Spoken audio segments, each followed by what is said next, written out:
Ô Marie conçue sans péché,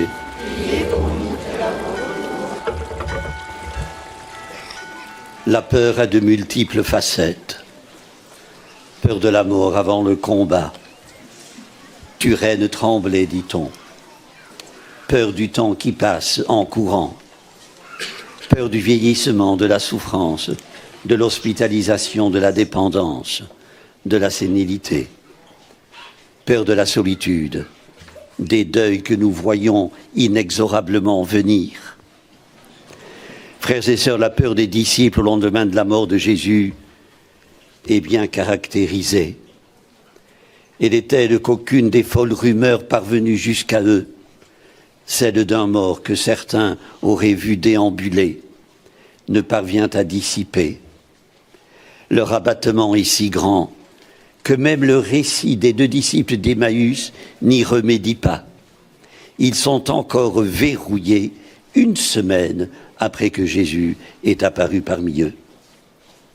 Frères et sœurs, ce tableau est-il si loin de nous?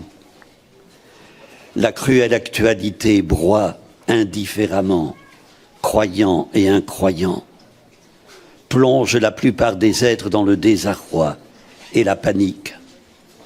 La paix, le respect mutuel, l'entente harmonieuse semblent de plus en plus lointains. Et qui oserait dire que la résurrection de Jésus doit avoir quelque effet sur le monde, qu'elle conforte la joie de vivre et redonne espoir, sinon les chrétiens? Des utopistes sans doute. Considérés sous cet angle, au lendemain de Pâques, des apparitions du ressuscité n'ont d'autre finalité que d'aider les apôtres à passer de la peur à l'anxiété, à la sérénité, de l'angoisse à l'espérance, de la paralysie à l'action missionnaire. D'abord en leur faisant comprendre qu'elles n'avaient rien de fantomatique. Saint Luc, médecin de profession, décrit un Jésus qui, tel un patient, se soumet à l'auscultation, la guide. Voyez, touchez, regardez, constatez. Il découvre ses plaies, son côté, ses mains, ses pieds transpercés.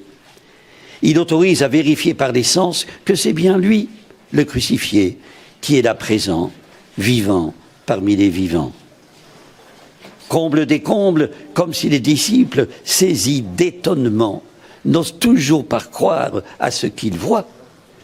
Jésus leur demande quelque chose à manger. La bienveillante requête et les sollicitudes va au-devant de l'exaucement.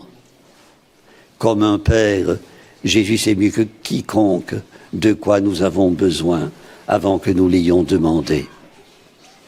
Frères et sœurs, que n'avons-nous nous-mêmes la volonté, le désir de le laisser nous sortir des ténèbres, de puiser dans l'écoute et l'étude de sa parole l'intelligence de ce que nous vivons. Dessein de Dieu n'équivaut pas à destin. La profondeur de l'amour du Père pour ses enfants est infinie. Elle n'a d'égal que la liberté qu'il leur laisse de l'accueillir. Le ressuscité est venu délivrer tous les hommes. Il n'y a pas d'abîme qui n'ait traversé, d'enfer qui ne lui soit connu, de traîtrise dont il ne fût victime. À chacun de décider, de se prendre en main. Frères et sœurs, notre monde est calamiteux, c'est un fait. Devons-nous en conclure que c'est le signe de la fin, la preuve que nous avons été abandonnés? Jésus apporte aux disciples une certitude. Il ne les laisse pas dans l'illusion que la mort serait plus forte que la vie, qu'elle gagne toujours comme le prétendait Staline.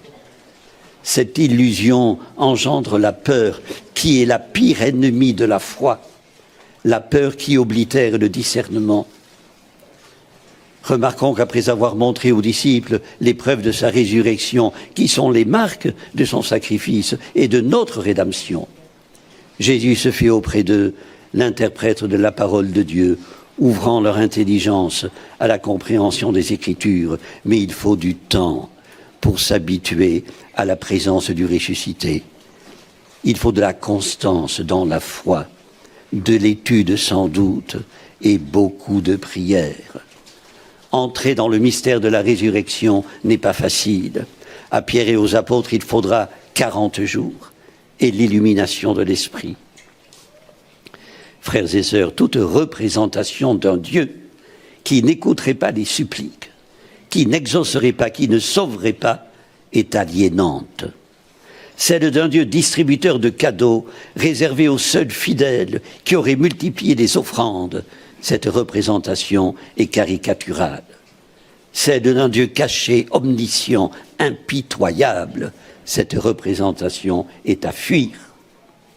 À rebours de ce Dieu, saint Jean nous décrit dans sa première lettre qui il est le nôtre.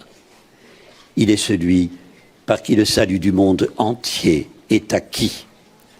Un théologien protestant disait « Il faut être fou pour enseigner le salut universel, mais il faut être impie pour ne pas le croire. » Frères et sœurs, c'est par ignorance et par malveillance que Jésus a été tué.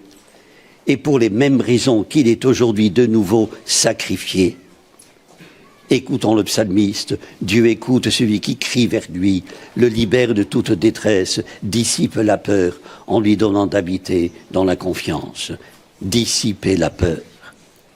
Un auteur spirituel note que la prière n'est pas le balbutiement affolé d'une âme qui ne se maîtrise plus, mais l'accueil de la force de Dieu. La force de Dieu contre la peur.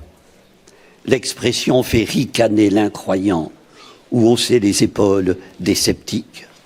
Et en vérité, on voit bien qu'il n'est que de force que celle qui ravage les cités et affronte les forcenés et les porteuses de destruction et de mort, alors que la force de Dieu est porteuse de vie.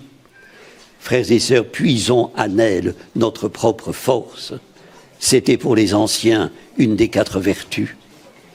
Comme la peur, elle a plusieurs visages selon les circonstances. Mobilisons pas, mobilisons-la, pour ne pas nous laisser submerger par le chaos ambiant, dans un grand effort de lucidité, conscient de notre propre faiblesse. L'injonction de Pierre aux fidèles rassemblés sous le grand portique de Jérusalem retentit encore et retentira toujours. Convertissez-vous et tournez-vous vers Dieu. Frères et sœurs, convertissons-nous à la réalité d'un Dieu plus fort que le péché et que la mort.